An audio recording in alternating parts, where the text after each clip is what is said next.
Epic Gaming Night is made possible by the support of patrons like you.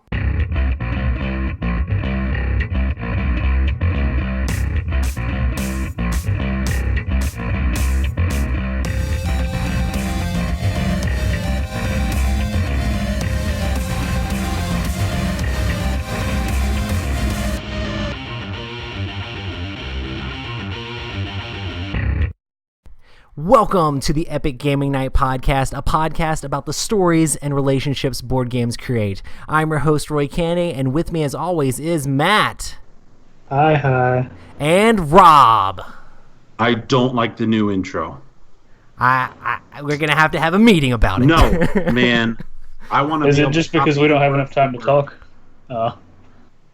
Oh, you want more time? Or Well, no, I'm just not used to it. So before I was like, hello, welcome to Epic Gaming Night podcast about tabletop games, but mostly board games. I'm your host, Roy Kennedy, and with me as always is Matt. Hi. I just say a couple things different, which were already in the intro before, and then I switched it up. Yeah. Nice. I can't handle it, man. You know. It's not that complicated. Come on. Well, today we are going to be talking about the stories that board games create. But before we get into that, we can talk about a couple news things. I did want to talk again about International Tabletop Day. Just remind everybody to get out there and play some games this Saturday with all your peeps. We're going to be getting together. Teaching a game. Yeah. I'm GMing a game 9-1. So yeah, that's awesome. And I'm just going to be doing whatever pickup games. So I'm definitely excited to play some games for International Tabletop Game and Tabletop Day. But you don't have to play games just on International Tabletop Day. You can just play them all the time. And maybe we can even talk Matt into going. That would be really cool. Matt's like, maybe. Are you doing that in lieu of Friday game? Yes. Friday night gaming. Mm-hmm. I kick everybody out on Friday and try to push them into Saturday last minute. That's how I roll. Good times. But yeah. So International Tabletop Day, cool stuff. I know there's going to be a lot of friends of the show that are going to be streaming with Geek and Sundry. So Rodney Smith is going to be he's going to Las Vegas and streaming with Geek and Sundry. Also Marty Cannell from Rolling Dice and Taking Names is going out there. There's a bunch of different board game personalities that are going out to stream with Geek and Sundry. And it's kind of interesting because it's people from the board game media and podcast arena that are, they're kind of smaller guys compared to Geek and Sundry, but they've been doing it for longer than Geek and Sundry. So it's pretty awesome to see that they're going to be on Geek and Sundry. So that's pretty cool. That is pretty cool. So so I'm going to Las Vegas. No, I'm just kidding. But yeah, and the next one is Patreon doing that well? Yeah, that would be amazing. What about those? What about some co-host love? If Patreon's sending you to Vegas, I think it would have to be Geek and Sundry to allow me. I'd just be there knocking on the door, hey, is Will Wheaton there? All the other board game people would be like, we don't know who he is.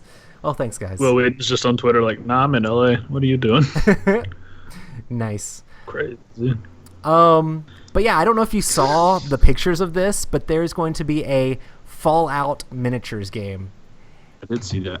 And it looks pretty exciting. One of the things that's definitely exciting for me about it is that it actually has cooperative and solo modes to play the game, so you can work together in a miniatures game, which just seems crazy to me. But I've talked before about how I really want to play a cool sandboxy or cooperative post-apocalyptic game, and I love Fallout, so there's not a whole lot of information about this game. They're just hey, there's this thing, we're not sure if it's going to stores or if it's going to be on Kickstarter, but there's this Fallout miniatures game we're making. Oh, that's cool. But they showed a picture of some of the sculpts and stuff, which look pretty exciting. What's that face, Matt? Are you Googling? I don't know. I'm not that interested in it. Are you burnt out on Fallout 4? I'm just burnt out on Fallout. Wah, wah. I like Fallout. Yeah. I played Fallout 3 like crazy. I don't have any of those new fancy consoles to be able to play anything better, though. I mean, I played Fallout 3 a bunch, but that was... I played New Vegas a little bit and Fallout 4 a little bit, but I just don't... I don't know. I feel like I see it everywhere, and that's what my problem with it is nothing about the game. It's too mainstream for you. I see how it is. No, I'm just kidding. Not even that. I just get tired of it. Does that make sense? Like I'm just burnt out on the IP because it's just like, hey guys, check it out, post-apocalyptic hellscape that looks basically the exact same. Well, if you want more post-apocalyptic hellscape shoved down your throat, check out the Fallout miniatures game. Yeah. Well, it's like, okay. I think the world is just all on to the what's about to happen times. It's like there are these board games to subconsciously prepare you. Man, you know what they should have come out big with? Possibility. Instead, they should have come out with, what is it, Blast Zone? The board game that's in Fallout 4? Yeah. That's what they should have come out with. They actually had Blast Zone on Tabletop Simulator, and me and my brother-in-law were trying to figure out if it was like an actual game, but it just had like the spinner and all this stuff from like that was in Fallout 4. And I'm like, this isn't an actual game. It's just literally randomness. So I just threw it, flipped the table, because that's what you do in Tabletop Simulator. You just flip the table. So big good times. Yeah, man. Awesome. Well, I guess we can go ahead and get into what we've been playing. Do either of you guys want to start, or you want me to go ahead? Sure, I'll start. I played nothing. Damn. Next. Matt, it's time to play some Did you games. play like a computer game or something? Nah, I was at a concert. Oh, Who'd you go see? Blues Traveler. Why do I know them? What's the hit song? Boy, I couldn't tell you. Were they any good? It was all right. I liked the band that came on before them a lot better than them, but Who? I don't remember that because I didn't get there in time to hear what the band's name was. It was just there was a guy who kind of looked like Steve Perry from Journey with curly hair. He was the lead singer. They had a cute girl on bass. There was a guy that I wish I could be playing the saxophone, guy on drums, and then a very tall, lanky fellow on the trombone. They did some pretty good work. It was nice. Did the guy on saxophone look like Ron Swanson? Or hold on, let me get it right. Duke Silver. If you take away the mustache, give him red facial hair, give him like a beard and some glasses, yes. Well, Duke Silver wears those Shades. It's not glasses, but he wears those shades. Yeah, man. All the ladies. All the ladies, come with me on this joyous adventure as we take this river down to our emotions as I sail into your hearts. So Matt's like, I'm not going to tell you like about the music. I'm just going to tell you what all the people playing the instruments looked like. Yeah, I mean, I don't know how describe to describe it. It wasn't like particular type of music or anything. It was just like, yeah, they just played. There were sounds coming out of musical instruments. I see you, Gary Hood. The I don't know. Blues Traveler used a harmonica a lot. Nice. Like a lot. Is that like a bad a lot? So it was like they play a song and they're like, yeah, man, this is all right, singing and stuff. And then they stop and there's like a 5-minute solo that like alternates between the guitar and the harmonica and the drums and the guy on the keyboard. And I'm just like, I'm never going to get out of here. Oh, my God.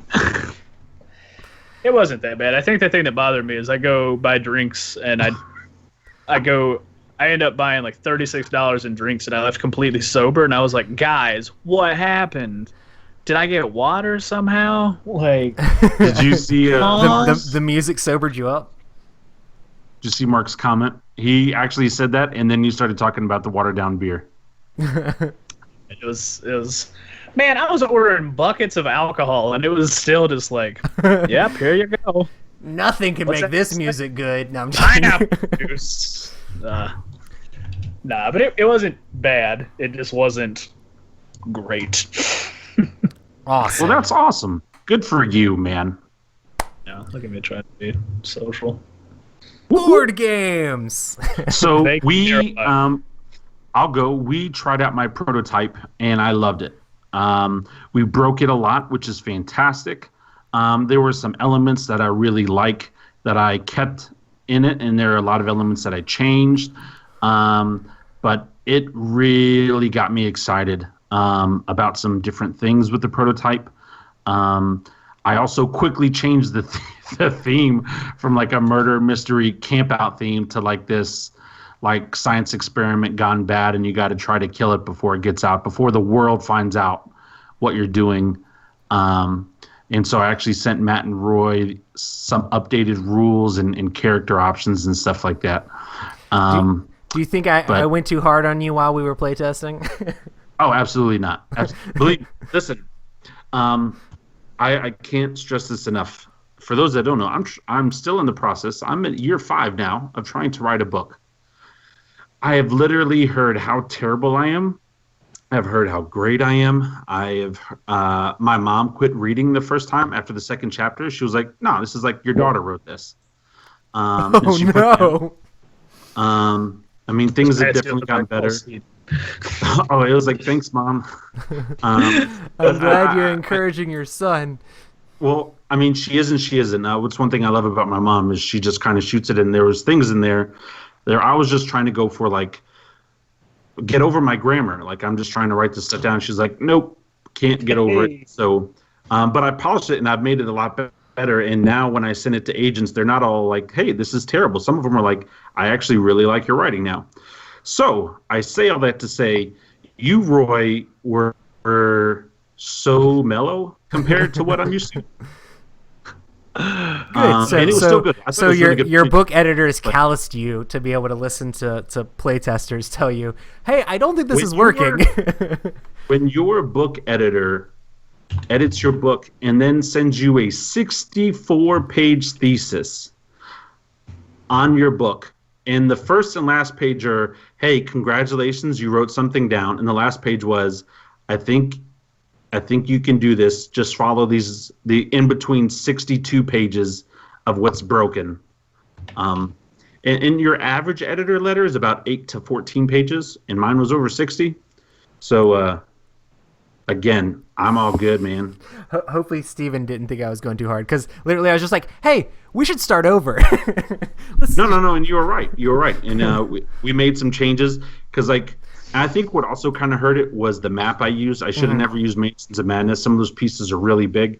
But when I got home, I pulled out the zombie side, and like each one of those squares has 9 sections per square. And I was like, that would be so much better.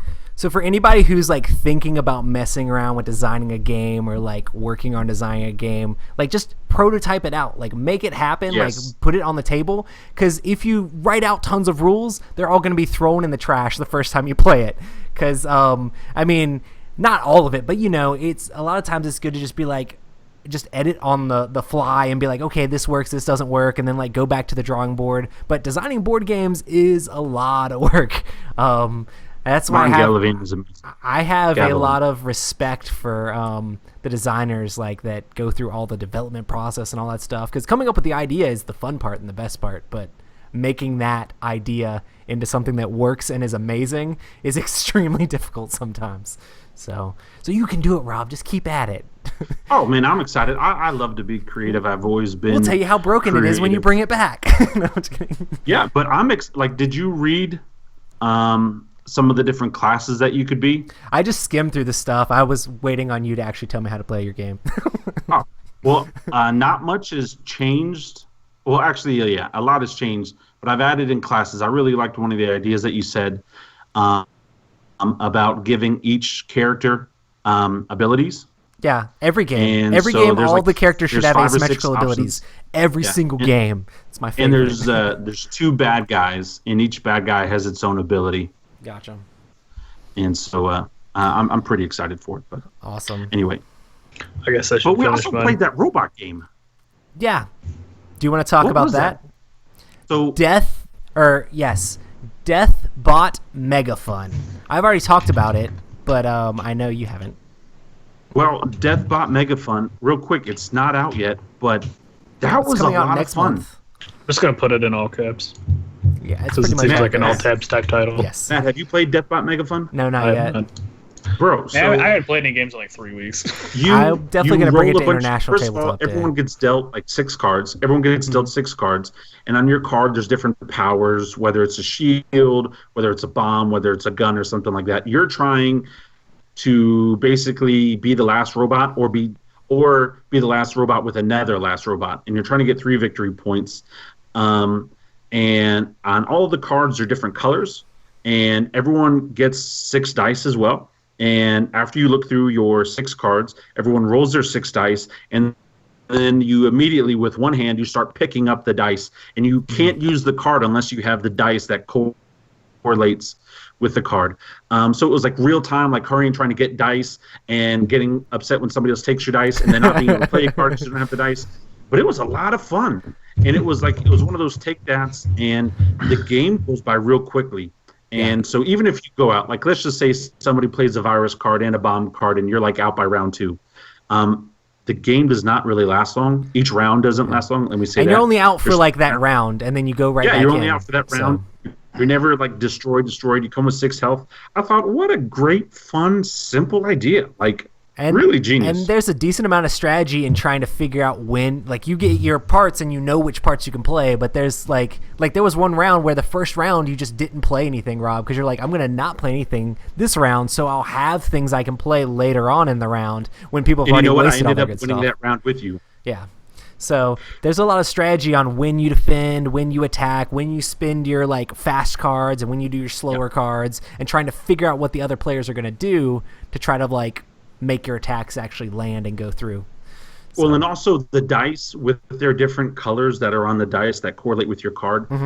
The head of each robot, you put your very last dice that you pick up on the head portion, and each one of the colors on the dice also do a special ability, because you can't use the dice that goes on the head of the robot. You can only use it for its special ability.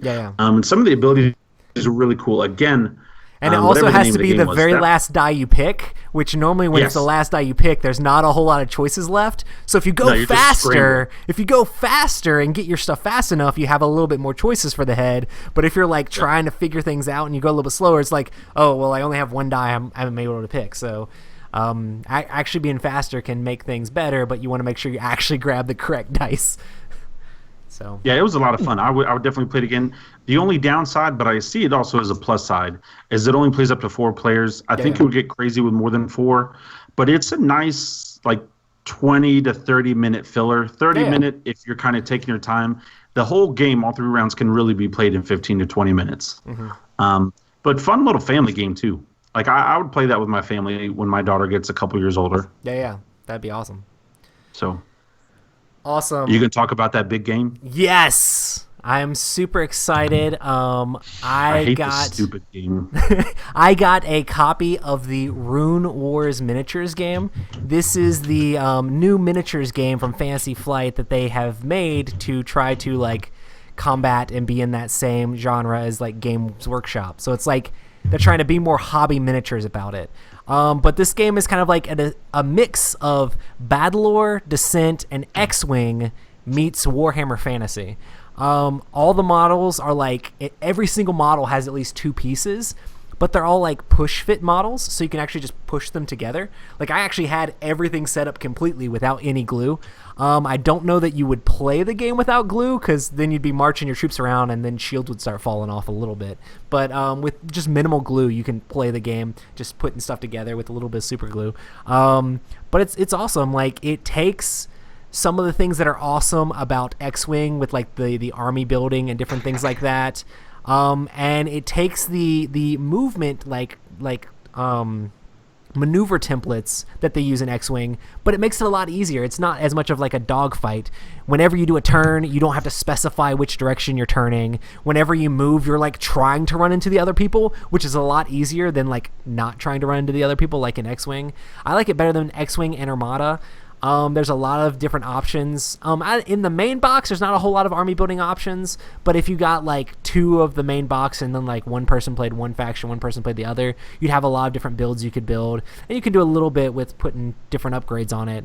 But I like the combat in this one a lot better than X-Wing. I just like the fact that like the opposing units have a defense, and you're rolling attack dice trying to get hit symbols on your attack dice. And then depending on how many hits you have, if you have a certain, because there's different trays in this game, all of your units are like in trays. If you have different trays across the front of your like flank, then you get to multiply that. So if I have 2 trays and I rolled 2 hits, that would be 4 hits of damage. if I had 3 wide, which in the base set you can't really have 3 wide, but if you had 3 wide, you get to like multiply it by 2, which is ridiculous. But there's also like hero characters that have brutal that automatically get to do that. But then for each tray behind, you get to re-roll your dice. So having like trays backwards, like making your armies deeper, lets you have more accuracy, and being able to have your armies wider means that you can do more damage. And it's a very interesting concept for the game. It also has like surges on all the dice. If you're familiar with Descent or Battle Lore, there's a lot of things where you roll special symbols and you can trigger special abilities on your units. So there's a bunch of different special abilities that can trigger. And it was a lot of fun. Like I got the game because I wanted to be able to review it, since I knew there was going to be a lot of board gamers kind of interested but kind of standoffish on this game. And I went into it being like, this might be okay. They gave away like 1,000 copies of this at whatever that one miniatures game, Adepticon. They like everybody who was a VIP at this huge miniatures convention, they just gave copies of the game to. So there were tons of these copies floating around because Fantasy Flight just gave people these copies. So I was like, I looked on Board Game Geek after I heard about that, and there were several people who had it for trade, and I was like, trade it to me.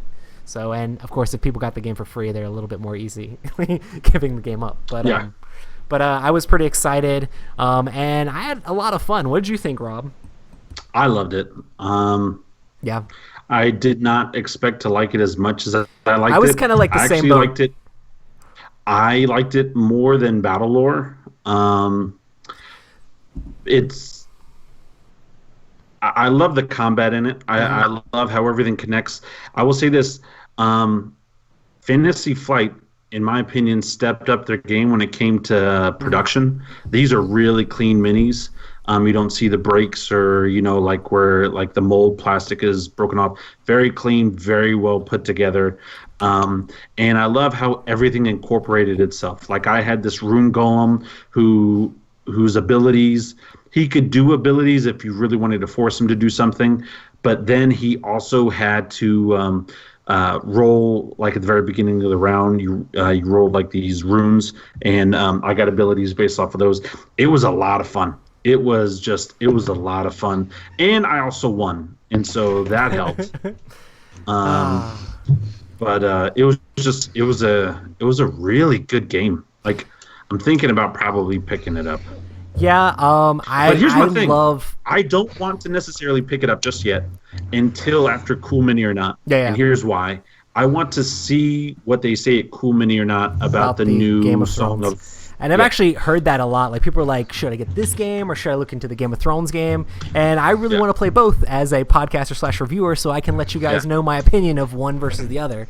But I'm excited. I love Battle Lore, and it makes me sad because this game killed Battle Lore. Like this game is the reason that Battle Lore is dead. I guess because Battle Lore, it was too expensive for them to put so much plastic in the box, and they wanted a game. There's a lot of plastic in that box. Right, but they wanted a game where people would buy more of it, and like they wanted a game that gave people reason to buy more. Like nobody's gonna buy like 3 waves of like the same set in Battle Lore, because once you have one, it's kind of like, okay, I got everything I need. There's no reason to buy another one. Well, in this one, they wanted to be super miniatures and be like, well, you have one of the guy riding a worm. You could have like 6 of them in your army in one tray if you really wanted to. Yeah, they're wanting to make XWing ground tactical games. Yeah. And then I will say this. They took some really great components from Battle Lore and some really great components from XWing and put them together. It's one of the things that got me not playing Warhammer anymore was like the tape measure and how stupid some people are. And they take the measuring symbols from XWing and they implemented this in this game, and it just makes it very clean. There's no arguments. I think there's little this lock game is pieces actually, and the figures where it locks in and it lets you know exactly where you're going. It's a lot easier than XWing, because XWing you even have to like put it down and then go like in front of it. This one, like, it's on the side and you just slide up, and like it seemed finicky when I saw people doing it and saw pictures of it, but like actually playing the game, it was solid. Like, I don't know, I'm definitely excited to play more of the game and play with the full rules where you get to do all the different symbols on the dice and get to like slightly build our armies, stuff like that. I found out that my army was like 6 points lower than your army. I could have taken like one upgrade. I don't think it would have helped me though. I I made don't some know if bad it would've mistakes. I was running around in circles for a little bit, which is pretty funny. Well, yeah, your best player or your best unit, I think, you didn't get to use until like halfway into the game. And when I started 'Cause- using him, you're like, "Dear Lord, make that guy run away, because that guy is wrecking." No, he was a beast. Yeah. Yeah. He was definitely a beast, and he was hard to hit and everything. But it was a lot of fun. I would play it again. Yeah. So that is the Rune Wars miniatures game from Fantasy Flight. Brand new game. Interested to see more, and hopefully it won't be a money pit. So, yeah. Good I feel you, times. Gary. He said that the game will be a money pit right after I said that hopefully it won't be a money pit. Ah. But you can always live vicariously through other people playing it. Cool. Well, if we don't have anything else to talk about, I guess we can go ahead and get into our discussion topic, which is all about different stories that we've come up with of different times we've played board games, and like interesting things that we have that are very memorable have come up. Adam, you're bad, but in all the good ways. Sorry. Talking to our live chat people. If anybody wants to check out the live stream anytime, we stream these Tuesday night. I know I say this normally at the end. We stream these Tuesday night on YouTube. And you can check that out and come and chat with Adam and Mark and all our other cool people, Darth Grader and all those people. So is Darth in here tonight? What's up? I don't see Darth yet. I got Martin. He normally comes in late. Martin Gavelin, who's been killing it. I got some other guy named Kale. I can't remember who he is. I got Gary talking. The inside I got jokes. Adam Sparkles. Nice. So. Awesome. Well, I guess I'll start this thing off. The story that I want to share, and I'm sure we'll get Rob's side of this story as soon as I tell my side of this story. But I want to tell the story about how I met Rob. So the very first time I met Rob, I was already sitting down in the middle of a game of Sheriff of Nottingham. Like we were in the middle of a game, and my friend Trevor had signed up to where he had to run this giant game of King of Tokyo, and there were people that were wanting to play it. So Trevor had to like stop playing the game in the middle, and he was like, "Oh, Rob, come over here, sit down, play as my character or whatever." And I'm like, okay. And so Rob came over, sat down, and I was like, "Oh, hey, met Rob, whatever. I don't know what you really do with these things." Just like, "Oh, there's a dude sitting here, this guy." And Trevor went off to do his own thing. And Trevor was doing pretty good in the game in the first place, but Rob continued to do well in the game. And I just remember there were several points in the game where Rob was like, "I got this, and this in the bag." And I was like, "Okay." And then once we just started, I was like, "Pop!" And Rob was like, "What? Why did you didn't give me a chance to say anything? What is wrong with you?" And I was just like, "You're winning the game currently. And if I stop you from stealing things through, then I can do this thing. But if not, then you're going to just run away with the game." So I was willing to take the hit of what you said. Because you said there's 2 apples or something like that. I'm like, I'm willing to take the risk of 2 apples to see if there's contraband in there. I'll lose the 4 gold or whatever. And I was just like, "Ah!" And Rob's like, "How could you do that? That is so savage." You didn't say those words, but you were just like, this guy. And for some reason, Rob was still my friend after that. Yeah, we became friends after that. That's what made me like you. Yeah. So, but and I still remember that, and I just think that was crazy because I was like, "Oh man, that Rob guy that I totally screwed over in that game, I should invite him over to play games." Yeah. No, that was a lot of fun, and it did happen just like that. Because whenever I play Sheriff of Nottingham, I do like to make crazy voices. Because it's just silly. You're playing a game, just be silly with it. So I was doing some type of crazy British voice, but I also do crazy negotiations. Yeah. Like. And that's another reason I was like, this guy's cool because he's like getting into the game, And so I was doing that with other people, and Roy didn't give me a chance to negotiate. It was just straight up. Because once in the game rules say it, as soon as you hear the click on the back, it's done. It is a done deal. And so it just kind of like, what? Who is this guy? How could you do that? That's not, I mean, come on. But it was, and then every single time after that, and I think there was only like 1 or 2 more times, he did the same thing again. Pop, pop. Like, okay. Didn't have a shot. I definitely had a lot of fun. I'm pretty sure I did terrible. Well, actually, no, you ended up winning the game. Oh yeah, okay. Because that turn wrecked me because I had a lot of contraband in there. Like, yeah, that turn cost me. I just didn't trust you from the beginning. There you go. That's how our friendship started. Just never trusted you.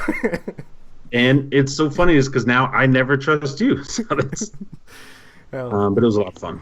That's going to explain every story in the rest of this little series. I don't know that I 100% put it all like that, but a little bit. See, I did different stories. Like I did a couple like cute little stories. I actually wrote down 11 stories that I could talk about. That's awesome. I got a few too. We can make up for all the stories that Matt didn't come up with. Absolutely. So Rob, your turn. Well, I will talk about this game because we're going to be playing it soon. And it's an experience. I'm going to tell you this. I'm going to talk about the experience of getting the game, and then I'm going to talk to you about one of the first strategies that I had to the game. It wasn't just so much a funny scenario, but you guys remember, for those that have been listening for a long time, how I literally almost had a heart attack waiting for Blood Rage. Oh yeah. It was freaking me out, and that's one of the reasons why I am dieting and exercising, and I did 3 miles today, because I can't afford in my current weight to live past my first heart attack. I need to get down where I can have 2 heart attacks. Right now I'm like one heart attack, and so anyway, I just remember like freaking out, stressing out, hyping over this game, and it was so worth it. It was one of the most beautiful games I've ever played, still to this day. Mm-hmm. Just the whole experience and everything of getting Blood Rage. But one of the stories that I liked is I remember listening to Eric Lang, and he was giving an interview about Blood Rage. And he was like, yeah, I like to try this one strategy where, I never win. And, he was talking about how I think Gen Con that year when he was demoing it, he got in third place, but he never won the battle on purpose. And I was like, you know what, I should try that, because there are some cards in Blood Rage that allow you to do that.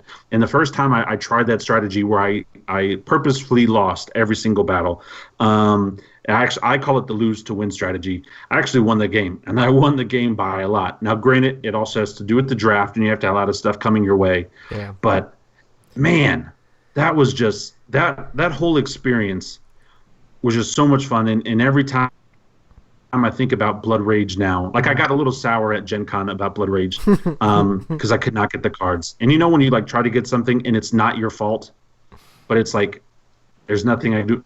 So it made me sour. But every time I think of what? That game at Gen Con, I don't know. I only had 2 quests. Roy had a handful of them. I don't know if Pleshik took the rest of them. They just did not come back around. Pleshik was taking a bunch of them too. They did not come because you were actually right beside me, Matt, and so you would only get whatever I got. And I think that I completed the whole game, only 3 quests, which is terrible. But anyway, that game was just so much fun, and so the whole idea of getting it in and being overjoyed with everything that happened with that game, from the production to the wait, it was all worth it to me. And that was really what sealed the deal for me for Cool Mini or Not and Kickstarter. Yeah. Especially with all the Kickstarter exclusives. That was same for me, because they had Zombicide before that, and Zombicide is okay, but Blood Rage and Zombicide to me are on different levels. So when you brought over your we played Blood Rage at Gen Con, but then when we played your Kickstarter version of the game, I was like, this is a game. This is a real game. So good times. But yeah, it's definitely been fun playing that. Now, side note, real quick. That same night, and we could talk about this. Go Cuckoo that I missed out on? Never mind. It'll be my second story. It was the Rhino Hero Killer. Oh, nice. Matt, do you want to go, or you want us to keep going? Well, I've got stuff. I don't know. Cool. What do you want to do? Do it. So one time, we were playing this game of Battlestar Galactica, right? Like you do. This is my first time having ever played Battlestar Galactica, so I am sitting there. The first half of the game goes pretty well. We're doing okay, the humans. We're not bad. But it's starting to look a little rough. We got some shortages in places that we need to make up for. all that stuff. Halftime hits, and we dole out those new loyalty cards. And I'm sitting here going, oh, okay. What does this mean? And so I pull this card up, and it's like, hey, you're a Cylon. And I'm like, okay, cool. And I notice literally everybody else pick their card up, look at it, and put it back down. And then I go, oh. Huh. Okay, because you gotta hold your little cards and have your loyalty card sideways, being like, I'm just trying to figure out if I've got red or blue or green in this hand. Man, that's the thing. That trader card, it's got so many rules on it, and they're all different. And I'm just like, they don't say you're just a Cylon. Like, it's literally like they're all different. I'm like, okay, geez, all right. So I don't look at the card, right? Because I'm trying to be like everybody else. I'm like, yeah, cool, I'm a person, whatever. Hey. And then I think it was like maybe 15 seconds. And I was like, so what happens if you're the Cylon? Ha ha ha ha ha. Roy was sitting to my left. I get brigged immediately. I'm like, great. Did we lose that game, though? Like, you guys won. Oh, absolutely. Yeah.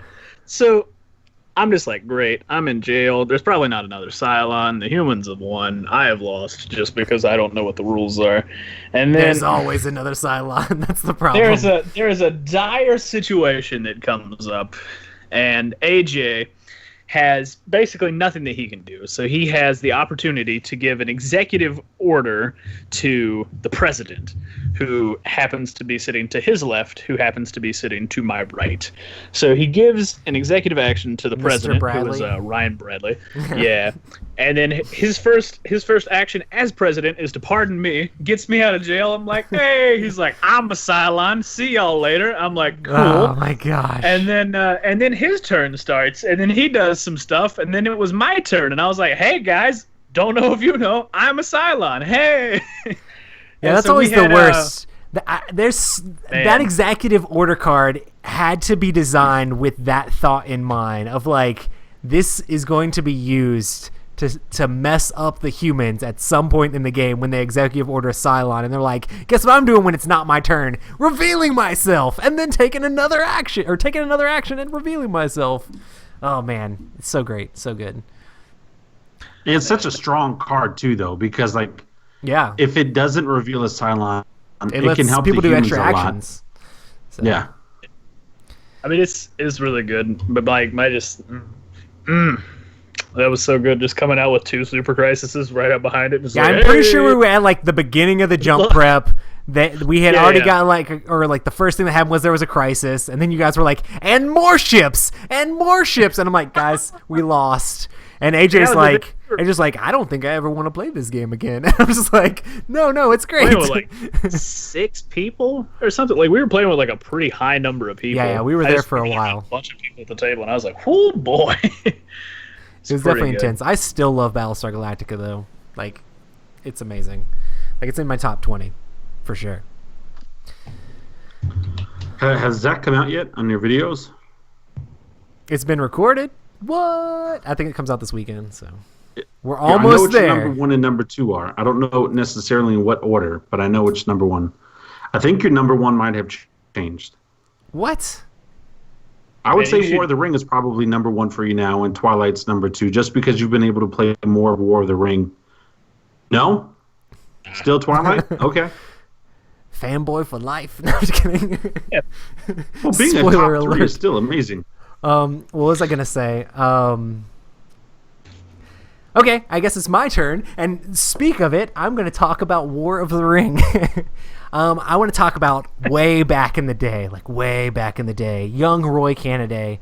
My dad had the paper and chit version of War of the Ring with like little bitty counters, and it was paper, and he had taught me how to play War of the Ring, and he's like, oh, you can be the Fellowship, and I'm like, I want to be the Fellowship, yay, I get to be Frodo and all this stuff. This was way back before the movies came out or anything. I was super into the cartoons and the books, and I was like playing, and we were playing like with the army units and all this stuff, and I was really excited because I had got a card that allowed me to sneak through the black gates, and there was no way I could go through that direction in this game unless I had that card. So I was just a kid. I didn't really know. Like, I had piled all of the army units, like all of Gondor, all of Rohan, everything was just in a giant stack of chits, and I moved them all to the Black Gate with the Fellowship inside the army. So he like couldn't do anything to him because it's just like this giant army of humans. So the entire Free Peoples of Middle Earth walked up to the Black Gates.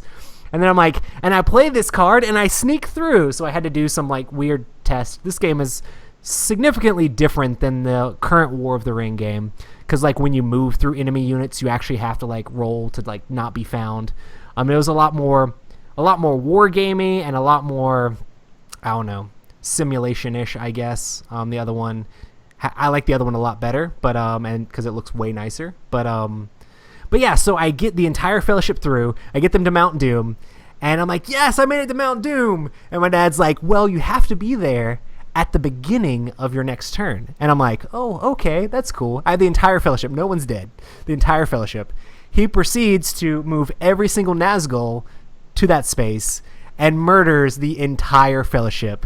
And we just went through each combat. He's like, okay, Gandalf versus the Nazgul. And I'm like, roll the dice, Gandalf dies. Okay. Gimli versus Nazgul dies. Aragorn versus Nazgul dies. Legolas versus Nazgul dies. And it's like finally Merry and Pippin like didn't have a chance against any Nazgul, and Frodo and Sam were just straight up dead. So I'm like, and every single one of my guys died. And I'm just like, well, that was fun, and it was just a memory of playing the game and it getting to the very end with the entire Fellowship on Mount Doom, and they got found or whatever, because he had to do like a search check to find them, and he found them and then murdered them, and it still was pretty epic, and it's still pretty funny. So, but that was a long time ago. I'm talking like I was probably like 13. So, good times. Yep. That is good times. All right, Rob, your turn. So real quick, that same night that we played Blood Rage at Gen Con, we also played Go Cuckoo at Gen Con till like 3 a.m. It was amazing. I'm not saying Rhino Hero is dead. I'm really excited for the new Rhino Hero to come out, but that's that quick side story. Gen Con, that was a lot of fun. Man, I could almost talk about that freaking Gen Con trip, because the whole Emerson Secret Hitler game, and then not even Emerson, which he was great, and I love Emerson, but like the Secret Hitler we played in the bedroom, and Matt's like, so where are the rest of the bad guys? I can't remember the names. Like all the fascists, look up. Okay, cool. Yeah, like, okay, like you're all on the same team. Matt, why did you say story, okay, cool immediately when they looked up? Why did you say okay, cool immediately? That's the first time I'd ever done any moderating for anything, so it was just like, all right, fascists, open your eyes. I look up, look immediately at Hector. Okay, groovy. Yeah. I don't know why. For some odd reason, my assumption was I'm the moderator, so I don't play the game. And then, but you dealt yourself a card, and you were teaching us the game, so... Man, yeah, let's just not have me teach games. So, yeah.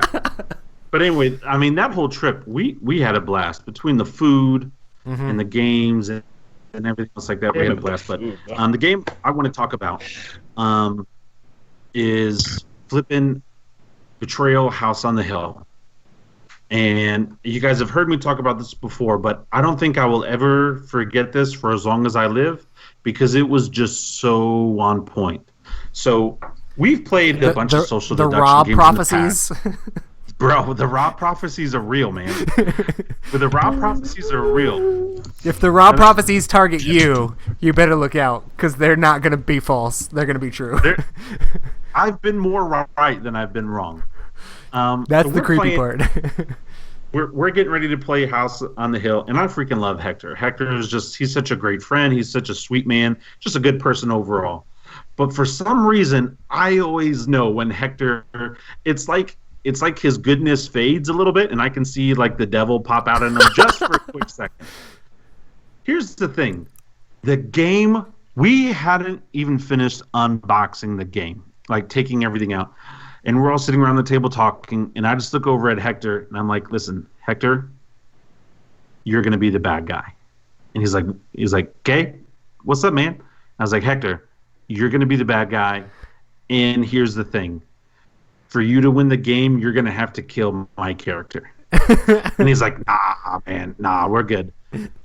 So we started playing the game, And it's really kind of random who the bad guy is. At least in the scenario we were playing, like stuff had to happen, and if that happened, you like because it wasn't even just like the person that triggered the haunt. It was like the person with the lowest of this stat is the betrayer, sort of thing.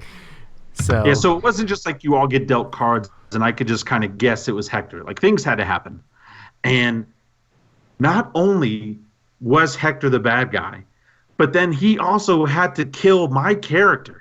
Yeah. Because I was a little boy. He had to kill my character to win the game. The game was a blast, but I did go home thinking I had special powers. Now, if you had been like, and Matt's just going to stand in one room and boost his stats the entire game, then that would have been really creepy. Hey, man, that was hilarious. Only thing I could do. It was just Matt standing there made it funny because you were getting upset. I was like, Matt, do something. Let's work together. Strength. I can't punch a ghost. Let's work together. I think I was trying to make a bucket line for us to hand off stuff to each other, and you're like, no, man, I got it. Matt eventually was able to carry, because we had to carry a body to be buried in this one part of the basement. Matt was eventually able to do that because he had the proper strength. Nah, I don't think that's what it was, but okay. No, he had to carry. Didn't you have to carry something? I don't think you had to do a test. You didn't have to do a test or anything for that. You just had to be in the right place. We had to find the body of the deceased one, of like the woman or whatever. Anyway, that was a blast. It was one of my favorite gaming moments because it was like so weird and crazy, and like I don't know if I could ever do that again. Where it was that on point. Like I've said people were going to be the bad guys before. It's always Hector. You always just call out Hector. But man, I was just so on point, and we hadn't even finished setting up the game, and everything worked out. We need to play Betrayal. We really need to play Widow's Walk with the new expansion. Yeah, I might bring that this weekend, just in case. Good times. You know what I'm going to bring, because Blood Rage is not going to take forever. I'm bringing 5-Minute Dungeon. Nice. I also really need to play some more Heroes of Land, Air, and Sea since we have Scott coming on next week. I got to look up his LinkedIn profile. Sweet. So, Matt, you got anything else for us? So, I'm going to piggyback off of Rob's Go Cuckoo brief interlude. That game is a blast. I've got a bunch of stories, but one in particular. I was the best man at a wedding. I know, very exciting times. I remember the wedding. And, yeah. So, long story short, I asked this guy, I'm like, hey man, what do you want to do for your bachelor party? He's like, I want to go to the steakhouse. I'm like, okay, cool, we can go to the steakhouse. I was like, hey man, what do you want to do after that? He's like, man, nothing. I'm like, okay, cool. So as soon as we get done eating steak, he's like, all right, man, are we going to a strip club or what? And I'm like, or what? Man, I tell you what, when I ask you a question, I would prefer you give me the answer that is the truest of your heart's desires, really, because I really don't care. I just want to know what you want. So at this point, I had nothing planned. It was pretty late, so I have a bunch of alcohol at my house because I'm alone, and so we come back, drink some alcohol. I'm like, okay, well, let's play games. And then I was like, oh, that's right, I have a PS3 from like 12 years ago. And no games, because I use it as a Netflix machine. All right, what board games do I have? And thankfully, I just come back from Gen Con, so I was like, all right, well, I've got Go Cuckoo, and I've got some other small things. So I was like, let me just bust out Go Cuckoo, because it works really well. And playing with guys who don't play board games at all, we're having a pretty okay time. And then one guy pulls out a move I have never seen before. And I'm just now realizing my phone isn't beside me, so I'm going to go get that to show you a picture so that you can understand simply how crazy this was. Yeah, I remember Matt actually sent me the picture, and I was like, this has got to go on Instagram because crazy Go Cuckoo pictures. We need to play some Go Cuckoo and Rhino Hero and that stuff and Junk Art. I need some more dexterity games in my life. Yeah, we need almost like a not necessarily like a party game day, but just a day where we knock out a bunch of those because they are so fun and they don't take long at all. You should bring some of those to International Tabletop Day because that's good. Just I don't know how long I can stay because I think I'm showing property in the afternoon. That's why I'm GMing in the morning. Okay. Oh, man. Good times. So, a guy places an egg in Go Cuckoo in the lattice work on the side. What? Correct. Nice. He precariously balances it. Which way do I go? This way. That's a closer shot, and it's just in there. So now every single thing Yeah, that's awesome. in that area is just untouchable. You can't. And I was That like, is a genius move. And the thing is, I've tried to replicate it. I don't know how he did it. I cannot. Well, I think you also have to do it at that stage in the game because they imagine the pressure on the sticks, allowing it not to move. That's not a pre-game or that's not a beginning game move. That's like that's an end of game move. That's when you're pretty much building the house out of the sticks. You're like, okay, here we go. Nice. But no, I just he did that, and I was like, and he was like, hey, can you do that? Is that legal? And I'm like, I mean, I don't think there's an illegal move. I'm just more baffled by the physical logistics of this.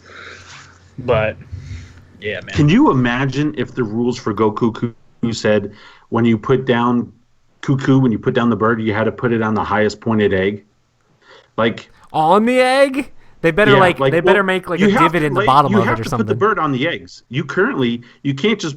You have to put them on the nest on top of the eggs. Right. And so imagine if you had to do it from the highest point egg. That would have been that egg. Oh my goodness. You would have to knock it down. That was That'd be tough. Good times. Awesome. Well, this next one is going to be a story that we've told a ton of times, but it's about winning a game of Deception Murder in Hong Kong in 2 places of bullets. Sorry, Matt. We were playing a game of Deception Murder in Hong Kong, and I was the forensic scientist, and Matt, and who was your accomplice or whatever? I don't know. Hector. Yeah, Hector. I don't think we were playing with an accomplice that game, actually. I think we were playing small enough. You weren't the witness. I think I was. Wait, no. What do we? You were the accomplice. If we're talking about the one where, yeah. Are you talking about the one where AJ immediately guessed exactly what it was? No, it was Rob who guessed exactly what it was. No, AJ was saying chocolate, right? So he was talking about sandals. AJ and I was talking they worked to him together, about it. But yeah, they figured it out. But Rob's the one who threw it down. And I was like, I agree. I think this was chocolates, and I also think it was an envoyage or medicine or something. Anyway, and so we hyped each other up. I was the accomplice that game. Yeah. Always Hector. I did beach house, so they were sandals, and then I did one other thing, and then they called it out. They said, "Oh man, I think it's this." So I was just like, "Do I need to place anything else?" And they're just like, "Oh man, I really think it's this. Oh my gosh, we should just do it right now." I didn't even get done placing the last few bullets in the first round, and they immediately threw down, or Rob immediately threw down his thing because him and AJ were just like, "It's that," and he did it. And we won the game, and the game was over like that. And Matt was just like, "You guys suck." Man, we didn't suck. We were on point, man. You know how many lives we saved that night? That's the thing about that game is just it's oh boy, Hey, you got to choose what the murder weapon and the clue was. I know, and Hector picked the 2 things that you couldn't really connect, and I was like, all right, man, that's pretty solid. There's no way to connect those. Yeah, we're good. Here we go. And Roy just puts down 1 pip, and they're like, all right, it's flip flops and tree. Envelope. Let's do this. And it's how? Before Roy even laid down a clue, AJ was like, man, I'm feeling chocolate. Feeling chocolate. Yeah. And I was like, no. How? What is happening? That precognition, man. Game? Well, because he put down Beach House. Yeah. You know, he hadn't laid down anything. He hadn't even laid down cause of death, and AJ was like, "Man, it's flip flops. It's flip flops." Is it Minority Report or whatever? We had AJ and Rob sitting in the goo with their heads shaved, and when they came out, the balls dropped down, and we immediately knew who the murderer was. We would have got you before you even committed the crime, but they're working on it. Good times. Anyway, that story's always fun, so I just had to bring it up. Rob, your turn. I do love that. I do love that story. That was just so much fun. I love, I love meeting fans and things like that, and I love playing with new people. But it's fun also when you can just have a good group of people that you can just have a good silly time and play with. Yeah. Like for example, shout out to AJ real quick. It was his birthday not too long ago. Love that guy, super sweet guy. But like, I actually enjoy playing with our gaming group. On a side note, like, and I like playing with new people too. But like, I know the personalities of our gaming group. I know what stupid things and silly things are going to be said or not said and stuff like that. Like, we just have like a really good time. And it's like stories like that make me just like, just like want to get Ryan Ortiz to play a game. And I haven't played with that guy in forever, but he's so crazy. I'm surprised there hasn't been a Ryan Ortiz. Yeah. So anyway, I'm gonna do this. This one's a shout out for that Mr. Kale guy. I don't know what it is. I don't know if I've ever met him before. I'm do a shout out for Mr. Kale. The inside jokes are flowing. The inside jokes are flowing. Almost flowing as nicely as when Roy came to the counter and introduced himself, and then Mr. Kale got both nipples hard at his presence. And I was like, really, bro? He did really? Say in chat that he was like my #1 fan or something like that. Yeah. Yeah. I asked him the question because he just said something in chat, and I was like, who's Mark? And he was like, Roy's #1 fan. I know that from firsthand experience because I think he knocked down his wife to go say hello to Roy. No. So much exaggeration. 2 children got hurt in that. Oh, God. So, Mansions of Madness. I absolutely love Mansions of Madness. I first got into playing board games with Game of Thrones, Risk Legacy, and Battlestar Galactica. Yeah. And Mansions. I got into board games almost 6 or 7 years ago now. And we just got into some big games really fast, really hard. Like within a month, we had played all those games. But I remember the first time I ever played Mansions of Madness, I went to this comic book shop. It's called the Bat Cave. It was in Conway, Arkansas. None of my friends could come, but I was really feeling the mood to play games. This was the very first time I was ever going to get exposed to Mansions. And ever since then, it's always been one of my top games of all time. Now it's currently my #1. So I go to this board game shop, and there's not board game shop, comic shop. And there's always, like shady looking weird people.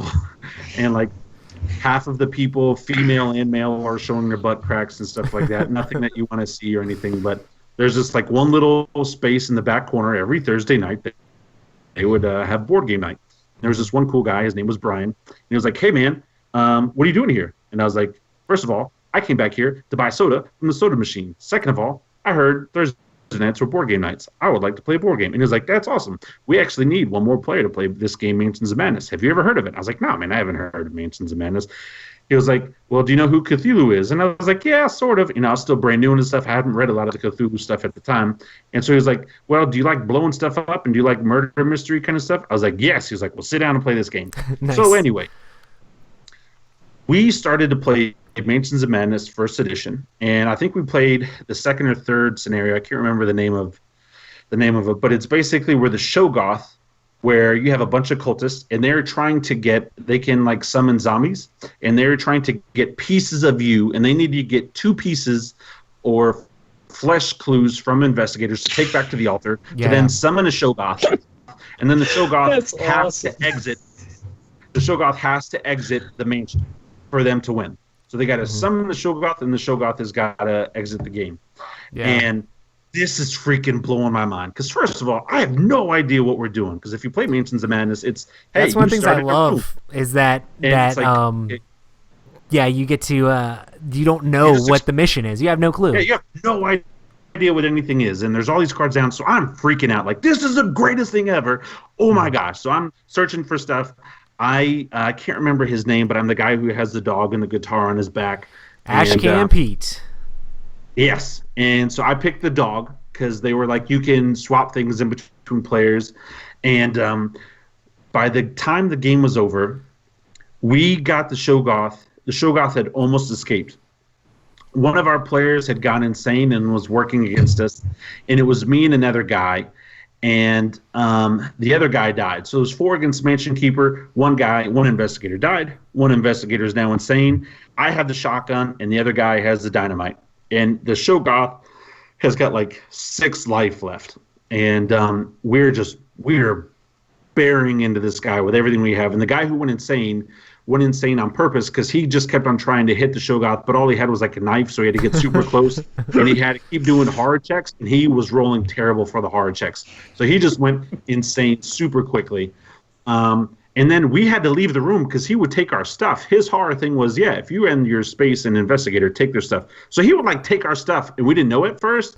And like he took my buddy's, he had the two 45s, and he took his guns and ran away. And we're like, "What are you doing?" And he was like, "I'm sorry, guys, I can't help it." And so we're trying to run away from him and try to kill the Shoggoth. And so the guys only got dynamite left, and we're going to town. And it comes down to like the final turn. The Shoggoth is now in the lobby, and if we don't kill this thing here on their next turn, he has enough things reserved where he can get out. And we killed the Shoggoth, and it was like such an epic ending to an already amazing game that I now own just about every single piece of Mansions of Madness first edition and second edition. There's only a couple small little side missions on the first edition I don't own. Like I don't own the Witches one, and I think there's one with like a werewolf. Gotcha. But I own all the big box expansions. I own some of the little box expansions. I own all the stuff for second edition, but absolutely love that game. That I left there. I went the next day to, do you guys remember the store Hastings? Did you guys ever have a Hastings? No. Hastings is a big... Like the town in England? No, well, you know where you used to go and rent movies and like Blockbusters and stuff? Yeah. Hastings is a store where it had a whole section on books, a whole section on music, and a whole section on movies. But in the back, they had a little section for like board games and odd end board games. I went there the next day. They had Mansions of Madness. I picked it up. We played it with my buddies in Arkansas all weekend, and we all fell in love with the game. That's awesome. And ever since then, it's been one of my favorite games of all time. It was just, I didn't know anybody, but the gaming community came together. We all had a blast. It was crazy. Freaking love. I think it's kind of interesting because I did my top 100 number. I think it was like 30 through 20, or maybe it was one of the earlier ones. And I had Mansions of Madness first edition in there. And people were like, Mansions of Madness first edition? What about Mansions of Madness second edition? And I wasn't going to be like, oh, just you wait, you know? but I listened to a lot of things where people talk about Mansions of Madness second edition. They're like, yeah, Mansions of Madness first edition, like it wouldn't be in my top 1,000, but second edition's amazing. I really liked first edition. Like I enjoyed first edition like crazy, just because like what you're saying, it makes for epic stories and awesome stuff. And I mean, there can be horror stories if the keeper isn't a good keeper, you know. If they're gonna like try to min-max and like murder the players, they'll probably be able to do it.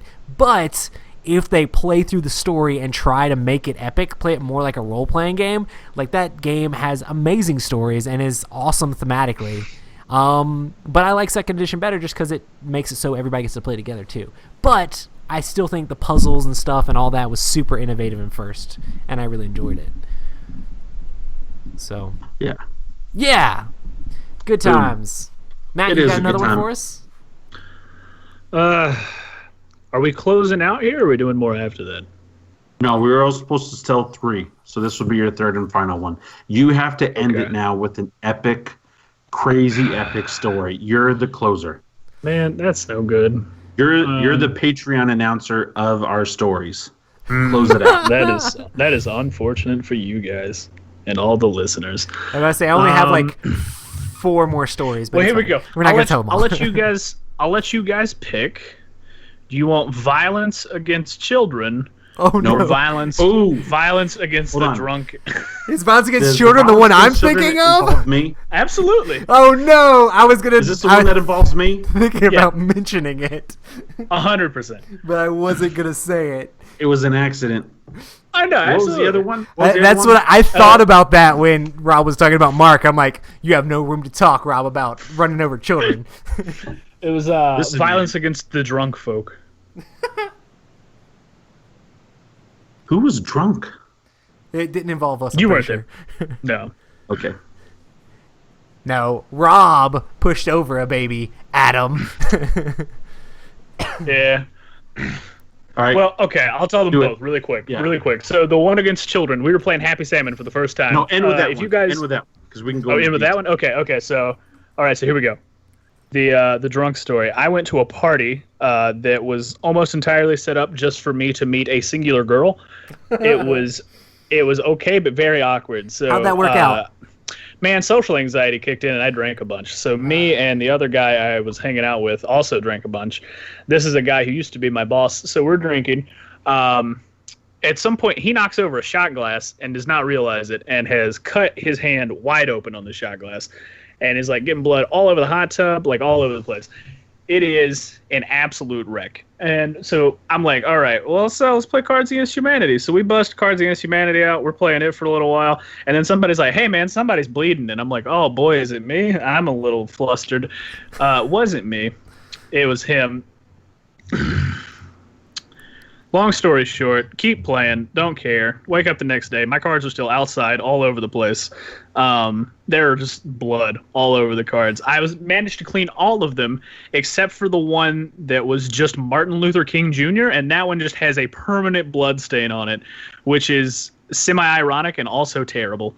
But that's that one. Now, Happy Salmon, we were playing it for the first time at Roy's house. For those of you who don't know, I had never played before. Yeah, for those of you who don't know, me and Rob, kind of bigger fellows. I'm 6 foot tall. Rob's like what, 6'4", 6'8"? 6'4". Yeah. No, I'm 6'4", but which is really weird because I always look taller than you in our review videos. Because you sit on your legs. I think I don't know what's up with that. It's camera angles. I try to help you out, man. No, I'm just kidding. We're some big old boys, so we're sitting there playing Happy Salmon, doing the thing, slapping people, getting all the fun, and there's that change places things that tries to make you just reenact your favorite moment from through the looking glass. And Roy's child, Scotty, has come in the room and saw us having a rumpus. We were just having a good old time, slapping each other, running around. He wants to slap each other and run around, so he's just running around the table. I had a switcheroo. You know. Yeah, Rob had a switcheroo card. I don't remember who he was switching with, but Rob takes off. Scotty just happened to be in between him and the table. Scotty intersected with Rob's body, and his head immediately went to the table. There was blood. And Scotty fell out. So Roy, after playing the last card, goes and picks Scotty up, takes him to another room, and then we're all still playing. Didn't stop. Yeah, we did not stop. We are all heartless monsters who want to win Happy Salmon like no one's business. So we're just like, man, that's unfortunate. Live and learn. I feel sad. I think I was more through my deck than anybody else. Rob was like, I see that Roy's winning. Let me sabotage him. Well, no. Here's the thing. Roy, if I remember correctly, you didn't stop at first until you saw blood. I mean, it wasn't like it was more like a Scotty, we're playing a game, get out. And then when he removed his hand and you saw blood, it was like, oh, I should stop, guys. But we just kept playing. Once you're in that Happy Salmon motion, it it's like Happy Salmon, high five, fist bump, bloody lip. Oh my goodness, what do we do with this one? Man, I didn't expect that game to be that good, even after going through the board game fantasy draft league and having, I can't remember what his name was, but having that one guy talk about like he plays that with the other teachers before school to get excited for the kids or whatever, and I was like, oh gosh, maybe rephrase that one a little bit. He's like, nah, it's fine. Ferg, why are you? I love this. Ferg feels like a horrible human being just hearing our stories. Man. Our stories are great. If you think it's bad about board games, you should just hear some of the life tales we have, because they're not groovy. Yeah, but we have fun. We have fun. Awesome. Anyway, good times. So we call them the stories an end. Hey, I will tell you this. I have learned that, and every time I play that game now, because I played a lot with my family and new people, if there's any little kids, I always tell them, I always tell little kids, guys, this is about to get crazy. Go sit over there, because we're not going to be able to help you if you get bumped into. And my daughter, she knows that now, and she's like, oh, they're playing Happy Salmon, but she gets more excited just watching us play than she does even wanting to play. To be fair, though, that's because that's probably the most she's seen any adult move. Hey, shut up, man! I'm changing that part of my life. I don't Come mean on, it that man. way. But it's like, how often do you get that excited and energetic about something? Like, how often are you just like, you're just like, You are talking about in your Rob. house? That's a good point. Rob might have. I don't know. I just assume with your family, you're a bit more of a toned down version of yourself than you are with us. I don't know. I can Sometimes- totally see him going crazy on Junkard or Rhino Hero or something. I'm just a loud, exciting person. Like, I'm just a good person to be around. I like to have fun. Well, I'm not saying that I'm a good person to be around. It depends on the situation, but I do just want to have fun, and I'm at a point in my life where outside of work, I don't care what your opinion is of me. I know who I am. I'm comfortable with myself mentally and what I'm capable of on an intellectual level and other things like that. And so if I want to be silly playing a board game, doing a stupid British accent, or running around like crazy and, slapping people and doing switcheroo and stuff like that, Yeah. then I want to do it.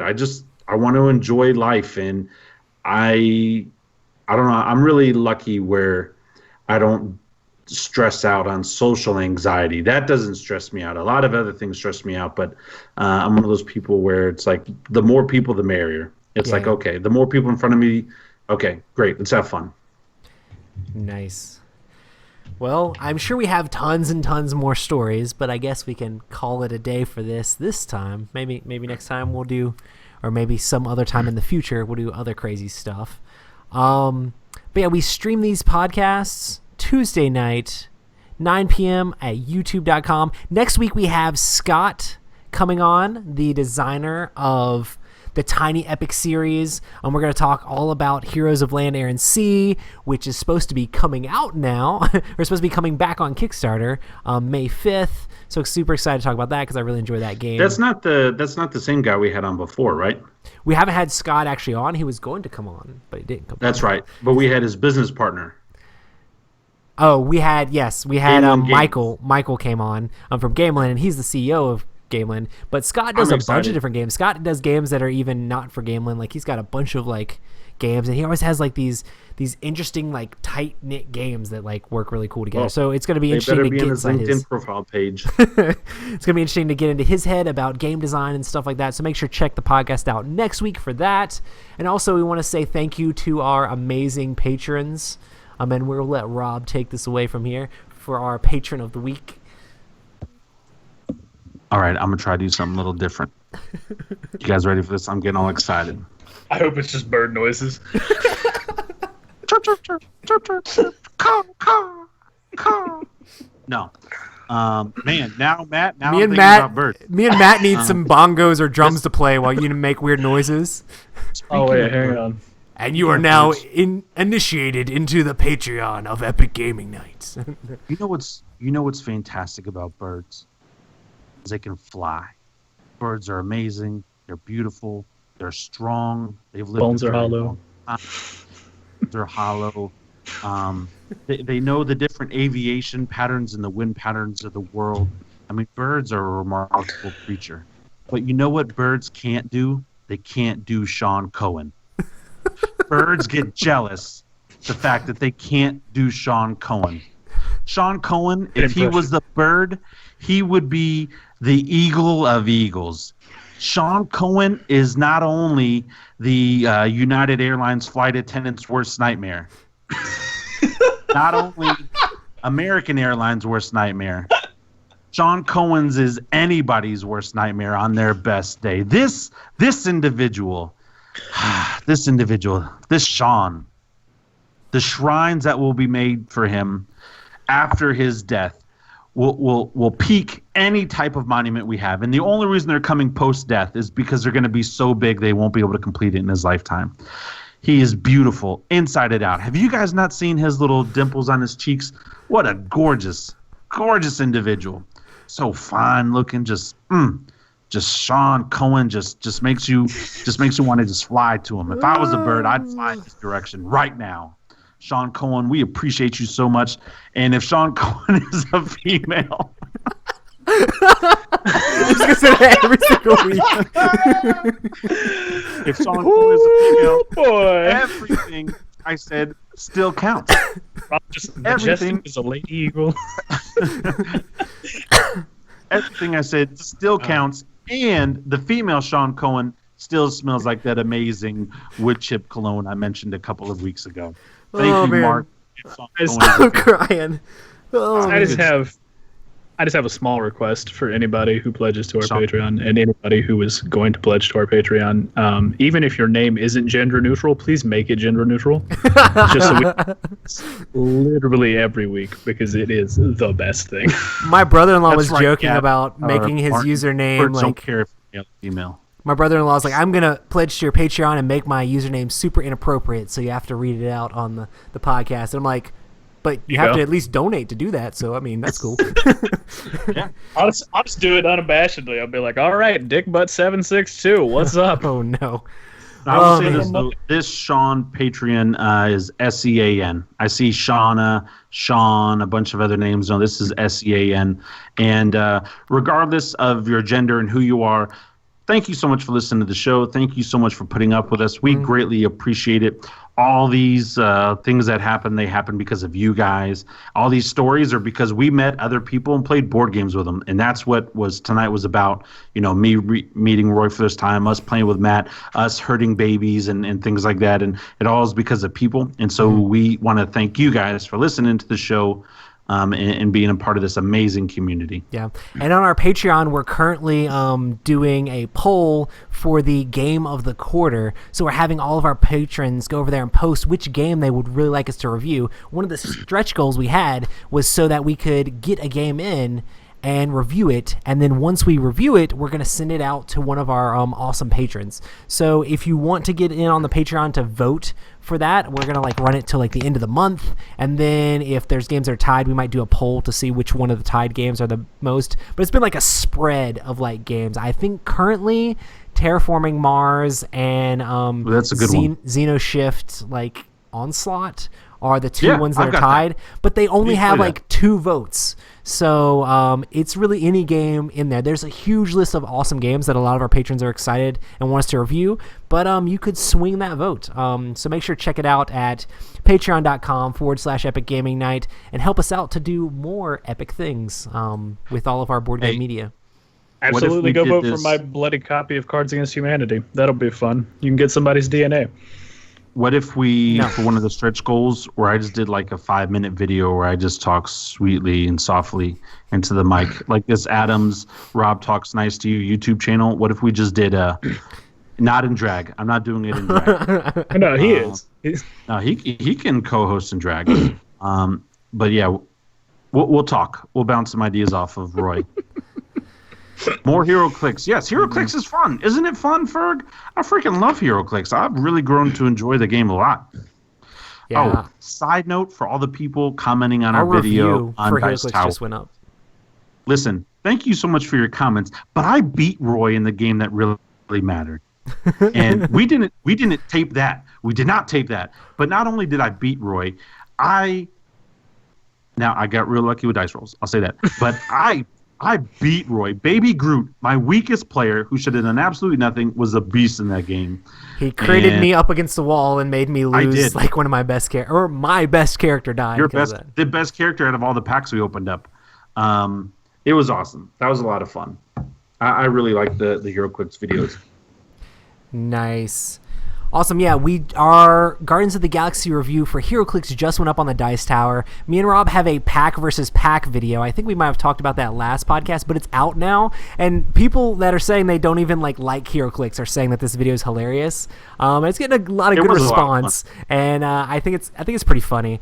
Matt, you should probably watch it just because it's silly. Yeah. But we had a lot of fun. And make sure to check out that. And also, Favorite Game Friday and stuff is still going on. This next Favorite Game Friday is going to be the game that got us into the gaming hobby. So we're going to talk about the game that got us into board gaming. So that should be fun to see what all of our different Favorite Game Friday contributors talk about for that. And also make sure to hit us up on Twitter and Instagram. We're always posting different things we're excited about. I'm currently posting pictures of my painted Rune Wars. So if you don't want Rune Wars, do not go to our Instagram. No, I'm just kidding. But we definitely post a lot of things we're excited about there. And just make sure to hit us up everywhere. We have t-shirts on Analog Gamer if you want an Epic Gaming Night t-shirt. And yeah, super exciting. I will see you guys next time.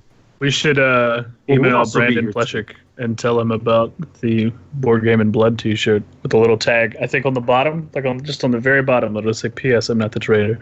Just some tiny font. That would be awesome. You remember that time where I came up with a board game t-shirt idea, and then I even slept with the man, and he still did not come out with my t-shirt? I'm going to let you know this. Because you tried to cuddle him. Oh, bro, I didn't try. We cuddled. He just doesn't want to talk about it, but it was beautiful. Listen, yes, if he comes out with perfect your timing. idea, oh man! If he comes out with your t-shirt idea before mine, I'm making a special trip to Wisconsin, and I'm bringing inappropriate pictures for his wife, and we'll have a talk then. I bet my t-shirt comes out real soon. Oh man! I love his mustache. I even asked him. I was like, "Does it grow in Joe Dirt like that? Is it naturally?" Yeah. I miss. Mine did that for the longest time. Hey, Pleshik's supposed to be going to Gen Con with me. Hey, there you go. Wait, you're going to Gen Con? You can bring the baby. Just bring your wife, and we'll just deliver it right there on the Gen Con floor. You'll be fine. That would be, it is the 50th anniversary for Gen Con. That you might have to change your baby's middle name to Gen Con. So Emerson Gen Con Newman. I'm just kidding. No, listen, I think we have settled. Unless something changes and all the machines are wrong, I think we've pretty much settled. My daughter's name is going to be Emerson Avery. And oh, boy. We're not spelling That's Emerson so crazy that you were all like, where have you guys thought of that? And then you're like, where have I heard these names before? I swear, that never clicked with me until after the fact. I do guarantee you when you emailed them and told them, hey, I'm naming my kid after you, I would have been like, really? That's a little crazy. I don't know. I think it's a beautiful name. We're going to do Emersyn. I don't know. I'm excited to meet her. She's going to be a lot of fun. But I never thought about the guys, and it's just a pretty name.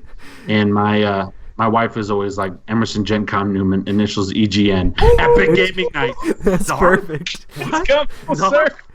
That's pretty awesome. Yeah, that's pretty good, but it's not going to happen. But that was pretty good, though. Emerson Avery, hyphenated first name. Jenny is a middle name. Jenny with a G. No, see, here's the thing. My daughter's middle name is going to be an A, because that way all the women will have A middle names. Yeah, like my wife is my man, because her initials are MAN. My first daughter is my BAN, BAN, and then Emerson, she's going to be my Ian, EAN. So all the girls have A middle names, not necessarily on purpose, but after we came out with Emerson, I was like, well, let's just do an A middle name. And she was like, okay, I can do that. Nice. Yeah, HeroClix is definitely... She actually picked out the name. I just agreed to it.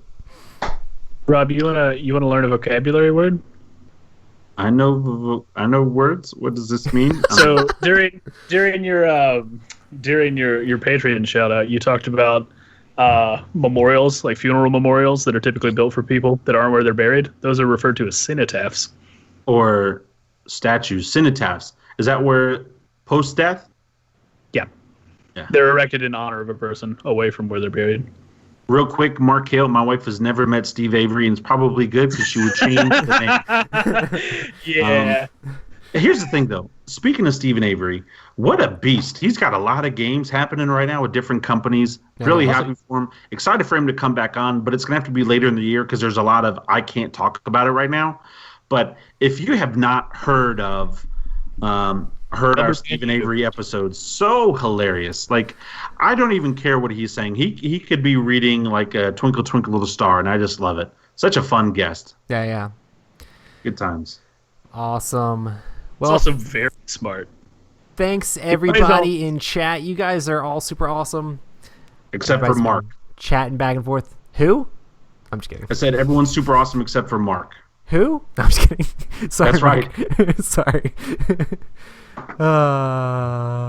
He's going to revoke our Mega MooseCon badges. Good times. You guys want to learn another word that I learned yesterday? What? Psychopomp. We're going to add a new segment to the show where Matt just gives us a vocabulary it's just called word. Dictionary Corner. We'll just name it after... Apoapsy. Well, Apoapsy. Ambi's podcast, they do the etymology of a word that's board game related, like each podcast episode, because they have fancy. I actually really like Psychopomp though. Refers to, it's like a spirit guide to the afterlife. So the most common would be the Grim Reaper, but a lot of Native American beliefs typically think of sparrows as psychopomps. Yeah. Like they guide spirits towards. Yeah, we did have that one fan that was talking to Rob about his. Yeah, man, good old demon possession. Rob's not listening. Rob's listening. Rob flipped out. Rob flipped out hardcore. Like, hey, this is funny, and Rob's like, guys, this is my life. Well, no, sorry, I had a client text me. What were you asking? We were talking about that one guy the one fan that was like, "Hey, man, never talk to me at a convention, please. If we're ever at the same convention, do not talk to me." Bro, it got weird with him. Because he was all super complimentary about you, like hardcore, like being super nice to you, and then he went super deep, and you're just like, nope, too much, too far. He's probably What was he listening talking right now. about? Wasn't he talking about like scary stuff? Yeah. He was all like, "Yeah, I got spirits attached to me, and I can always feel them with me." And Rob was like, "No." I mentioned about selling a house that was haunted, and then the dude was like, "Oh man, that's so crazy." Oh, I remember. He used to be a paranormal investigator. Yes, he used to be a paranormal investigator, and now he is on welfare because he was attacked by a demon and had a stroke twice. 2 strokes, 2 demon attacks, and he was like, "Yeah, man, I just can't do it anymore." And I'm like, "Really? Really? Was it the first stroke that made you think you shouldn't go paranormal hunting?" No, it was the second one. Oh, okay, the second stroke. And he's like, "Yeah, man, I'd love to meet you in real life." I have yet to respond. Wait, that was the creepy. The creepy part was when he was like, "Yeah, I still think it's following me all the time. I'd really like to meet you in real life, Rob." It was crazy. Paranormal stuff. Yeah, his name was Ashcan Pete. No, I'm just kidding. Paranormal stuff makes me upset. That would be a great long con. It makes me upset, and so like, but yes, Mark, we're in the North Carolina area. Oh my gosh, who allows this guy to get on here? Adam, you got that wrench. Don't block him, but it'd be funny if you like blocked him for 5 minutes and then unblock him. I just don't know if you did block him. If you could unblock him again, I don't know how that works. So like, don't block him in case it's like a permanent block. But that would be hilarious if all of a sudden it said Mark Kill has been kicked out of the conversation. Oh man. Oh man, yeah. But I do love our fans. I just don't want to meet that guy. What was I gonna say? He was like in New Mexico or something like that. You can put people in timeout. But this is also the reason why Adam's a moderator and Rob's not. I'm just kidding. Because I could totally see Rob just being like, timeout. Well, see, that's my thing is, and then I wouldn't know how to fix it, and you'd be like, "Rob, so sorry. Like, what's going on?" Oh no, Adam did it. No, Mark, I'm really sorry. Yeah. Oh god. Oh, no. Yes, that's it. Sorry, Succumb to the peer pressure. Yes. Oh no, all of his messages were deleted. Y'all are mean. Mark, Oh, wow. you're the best. Man, that goes hard. That is amazing. I'm looking. Nope. I'm scrolling up. All of them are gone. Every single one tonight, all the way to this very first one. No. Hey, speaking of people online, what happened to our guy from Canada? What happened to that dude? I mean, people got work. Sometimes they can make it in. I mean, we have way more people that download the podcast and just listen to the audio than Walt Kippenhook? Than Is that what you're talking about? Yes, Kippenhook. What happened? Yeah, he comments on a lot of our stuff sometimes, so he's around. He's been on like the last couple of weeks. I mean, sometimes it's hard to make that happen. And Canada's in a different time zone. It's okay. Mark's gonna message us on Facebook and be like, "You guys." Oh, I'm no banned from Mega Moose Con. That's one thing I love about Adam is like in my writing process, whenever I try to put sentences together, I'm like, "Hey Adam, what should I write?" And he's like, "I'm no banned." And I'm like, "Yes, thank you. That's exactly what I needed, Adam. You're the best." Adam, are you actually gonna come to Cool Mini or Not Expo? That would be awesome. Rob, what, Matt? You're just on a tear, man. I am. Everybody in chat, you know what? Got some I love words. it, though. I love that we talk with our people in chat. Awesome, guys. Well, I guess we'll have to get off here before Hey, I don't know, can you Mark's unblock him, though, for timeout. real, or is he like gone forever? No, it was just a timeout. It said for like 300 seconds or something like that. We got to get off of here before Mark's allowed back on, though. So let's hurry up and get off. No, I lost my travel partner, but I may come alone. Hey man, if you can make We'll it be great, here. if you can't, It's great. Don't worry about it. It's a big trip for you. The convention Michigan- itself is like super casual and super like low key, which is and it's awesome only like because 2 days, man. there's a lot of like board game media people there, and you get to play a lot of the like early access Cool Mini or Not Expo games, and they have like tournaments and random stuff, but it's just like free play area, and you can just play whatever games you want. But there's not a ton of people that show up, or at least there wasn't last year. So Yeah. it's definitely a cool convention to go to, just because like the Well, Matt and caliber of Hector guests. are only going to be and there then for like 5 minutes, and then they're going to go find some more buckets of water to drink. Yeah, no, man, it'll be all right. We'll play some games, but I mean, we gotta play. We gotta play gotta Rising go get a Sun, hearty man. breakfast. We gotta play Gotta Rising play Sun. some games. We got a hearty lunch. Come back, play some games. Then go get a hearty dinner. Followed by some hearty booze. Then come back and play some games. Then pass out. Then do the same thing on Saturday. That's going to be fun. Yeah. I'm trying That's to my like Gen Con schedule too. figure out what to do with all the other media people. Be like, we need to. Are you going to Gen collab. Con, Matt? I don't know. That's roughly around the same time I'm planning on going to St. Thomas. So Gotcha. Yeah. But I'll be going to Dice Tower. Hype. Yeah, that one's in Orlando, Matt. huh. Hey, if you want to go, let me know. Oh, speaking of that, hey, Roy, I need you to text me this week the dates that you can go, because I need to set up the reservation, like, Now. by, like, Saturday at the latest. Okay, thanks, have- guys. We'll see you all later. Peace.